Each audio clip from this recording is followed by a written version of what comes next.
What's up, guys? This is the Montana Snow Spartan, and today I'm going to be doing a review on the Tikka 270. I'm going to show you a couple of reasons why I really like the gun, so let's get started. Let's start with the barrel. The barrel is 22 inches long. It is stainless steel. I recommend stainless steel 100% if you're going on long trips. Makes it very nice, very easy to keep up with. The only thing that I wish I would have changed about this particular rifle is I wish I would have went with a fluted barrel, mainly because it would have lightened up the gun a little bit to compensate for the heavy scope that I put on it.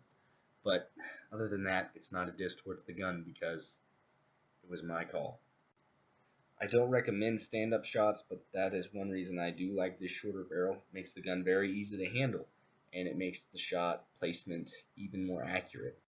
Tikka has a very lightweight synthetic stock. I like the new design that they did with their grip.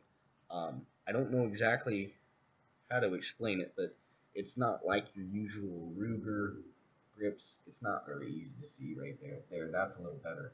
And my hand just grips that very well. I can just grab hold of that, and it's very comfortable. My Ruger, my hands usually just slipped off of it anyway. And then it also has it down here. And I do like the Tikka because they have this removable grip. I didn't see the need in replacing the one that came stock on it, mainly because it was comfortable in my hand. It fit very well, and it was just a very comfortable fit. And as far as the stock goes, I mean, other than that, a very basic stock. Obviously, it has a rubber stock. That's actually a very comfortable pad. I had my Ruger, and the pad was about like that, but it wasn't quite as comfortable. The cheek rest that I'm using is homemade. It's nothing fancy. I went and got this bullet pouch. I think it holds 11 rounds, and I literally just made this block to fit to my face. And then I just slid this bullet pouch over it. I have a hole punched through the bullet pouch right there, and I just shoved my sling on it. And so when I first heard of the cheek rest, I really didn't see the need for it, but to increase accuracy, it has actually helped me so much because it puts your face right into your scope, and that's exactly where you're at. So you're done. You're not off of the stock. Look how high up I'm off the stock, an inch almost. And so it just makes it so much more comfortable. As soon as I hit the cheek rest, I'm already in my scope and ready to shoot. And that's the main reason for the cheek rest. So there you go. Magazines. Magazines, they feel kind of cheesy. I'm not going to lie. But with that, they're super light. This magazine weighs practically nothing. It's a 3-round magazine. You can get up to a 5-round magazine, which I eventually am planning on doing. But it's a very solid fit. There's no wiggling around in the gun. Pull the chamber.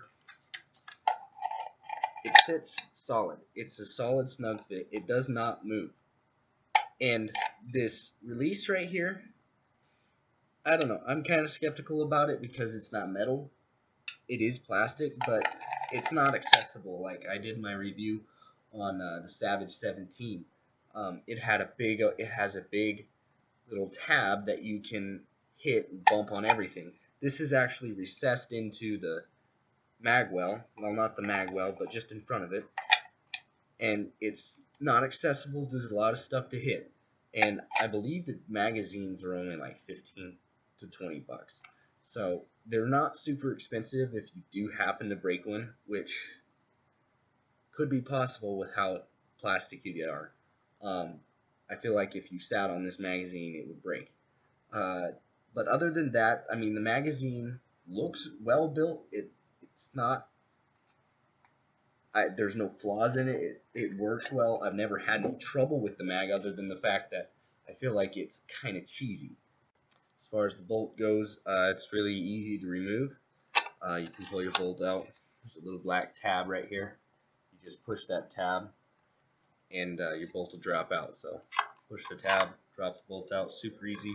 My Ruger, I didn't have fingernails, so I couldn't get under the little tab that they have in the same spot, but I just couldn't get under it, so I always had to have a flat blade. This is just super accessible, super easy. You can just drop your bolt out, put it back in really quick. The safety is just your regular slide forward and backwards right there. One more cool thing that Tikka did was they have the red bullet indicator. It shows up right here. So when I jack the bolt, it pops out. Now, there is no magazine and there is no bullet in the chamber. I've already checked this. So when I put my bolt forward, that red indicator shows up. You see it right there. So when I squeeze the trigger, well, here, let me show you. When I squeeze the trigger, that red indicator has disappeared. So that's a really cool feature that they have. But please always check your barrel before you're done and you go to field dress an animal. The scope that I'm using on this gun is a Leopold 4.5 by 14. It's got an inch tube and a 40mm lens. The 40mm lens actually helps out a lot with the clarity. I had a 30mm on my old Ruger, and it was clear, but it wasn't quite as clear. And this has just made it way easier to look at. This scope has the focus on the left side. Some of these Leopolds, they don't come with focus. I'm going to turn this into a longer distance shooting gun and close range shooting gun, so it's going to be so versatile that I really felt like the focus was a necessity. The turrets, they don't require a flat blade or a coin as some people use. I'm notorious for carrying around a penny for it or a nickel. There's the turret, and for the adjustment to aim on 0 for these turrets, there's a little wedge piece that you can use for 0, and it's adjustable. I kind of like the adjustable part of it, but I feel like after years of use, it's just going to wear out, and it's going to become very, very easy to move. So for new, we'll see what happens. It works good now. I have no problems using it right now, but we'll see what happens in the future years to come. So there you go on the scope. The last thing I'm going to go over, the trigger. The trigger is probably the most important part of the gun. I have my trigger set at 2.5 pounds mainly because I like the lighter setting. Some people like going with about 3 pounds. I like the 2.5 just because it creates it very light, and I've just grown comfortable to that. The trigger isn't AccuTrigger. On my Savage 17 video, I called it an activation trigger. It's an AccuTrigger. I do wish I had one on this gun. I don't know if I'm going to put one on it or not. I don't even know if they sell AccuTriggers for this gun yet. I would imagine they would for the right amount of money that I gave to them. But works really well. I used this gun last year, and I was able to harvest 2 elk because I had a double draw, so that was really cool. So anyway, that's kind of wrapping up the gun. Other than the bolt is bored out, which is seen pretty commonly anymore. So there you go. There's the Tikka 270. So what kind of lead am I throwing out of this gun? Well, let me show you. I shoot the Remington Corlocks. They're 150 grain bullet, the ones that I shoot specifically. I've shot these all my life growing up. They are an awesome bullet. They kill anything in its path. They have the lead tip on the front. Let me show you what these bullets look like when they hit.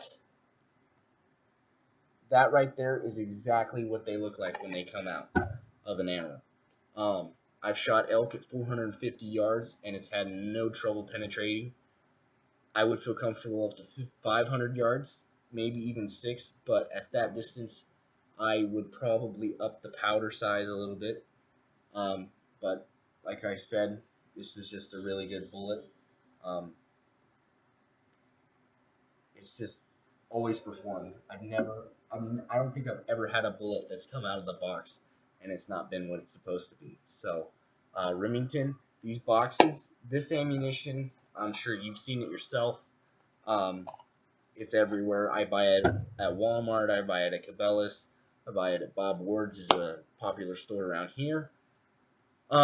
So there you have it. Remington, obviously, they're everywhere.